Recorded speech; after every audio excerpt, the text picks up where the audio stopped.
હે ફ્રેન્ડ્સ, આજે ડે 1 14 જુલાઈ મંડે. સો આજથી હું એવરીડે મારા વર્કઆઉટ અને મારી એક્ટિવિટીનો પોસ્ટ કરીશ. સો આજે મેં વર્કઆઉટમાં સ્ટ્રેન્થ વર્કઆઉટ હતું, તો કોર વર્કઆઉટ કર્યું હતું વિથ વોર્મઅપ, અને બધા વર્કઆઉટ મેં 20ના કાઉન્ટમાં 3 સેટ્સ કરેલા. સો ટોટલ વર્કઆઉટ હતી 45 મિનિટ્સની.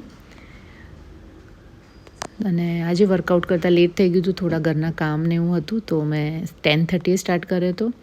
અને જિમમાં કરવું હતું, પણ જિમમાં લોકોનું ક્રાઉડ હોય અને એ લોકો કમ્ફર્ટેબલ હોય ના હોય વિડીયોઝમાં. સો મેં વિચાર્યું ઘરે કરીને હું 35 મિનિટ્સનો રન લેવા જિમમાં જઈશ, બટ ટાઈમ ઓછો પડ્યો અને મેં 40 મિનિટ્સ પછી મારે લંચ કરવાનું હતું. એઝ અ મંડેનો ફાસ્ટ હતો, સો એક ટાઈમ ખાવાનું હતું. તો મેં મલ્ટીગ્રેન ઢોસા 2 ઢોસા બનાવ્યા મારા માટે, સાંભાર ચટણી રેડી કરેલી. તો એ જમીને મેં મારું સત્તુનું પ્રોટીન ડ્રિંક પીધું. અને રેસીપી જોઈએ તો મને કહેજો, નેક્સ્ટ વિડીયોમાં હું પોસ્ટ કરીશ.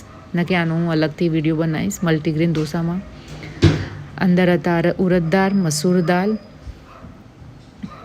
થોડા રાઈસ અને ઓટ્સ. અને ઇવનિંગમાં જેવો ટાઈમ મળ્યો એવું મેં મારું 35 મિનિટ્સનો રન ફિનિશ કરવાનો ટ્રાય કર્યો. સો થોડું વોર્મઅપ કર્યું જિમમાં જઈને, અને પછી રન સ્ટાર્ટ કર્યો. 35 મિનિટ્સ ઇઝી પેસ પર 5 કિલોમીટર ફિનિશ કર્યું. સો મારો વિડીયોનો મેઇન ગોલ એ જ છે કે હું વિડીયો થ્રુ કન્સિસ્ટન્ટ રહું, મોટિવેટ રહું પોતાની જાત સાથે, અને હોપફુલી કોઈ એકની પણ હું ઇન્ફ્લુઅન્સને મોટિવેટ કરી શકું મારી જર્ની થ્રુ. અને બીજી ડિટેલ્સ હું નેક્સ્ટ વિડીયોમાં આપીશ. સો ઇવનિંગના અરાઉન્ડ 6 મેં મારો રન ફિનિશ કર્યો, અને ડિનરમાં મેં રોસ્ટેડ પીનટ લીધા એઝ મારો ફાસ્ટ હતો.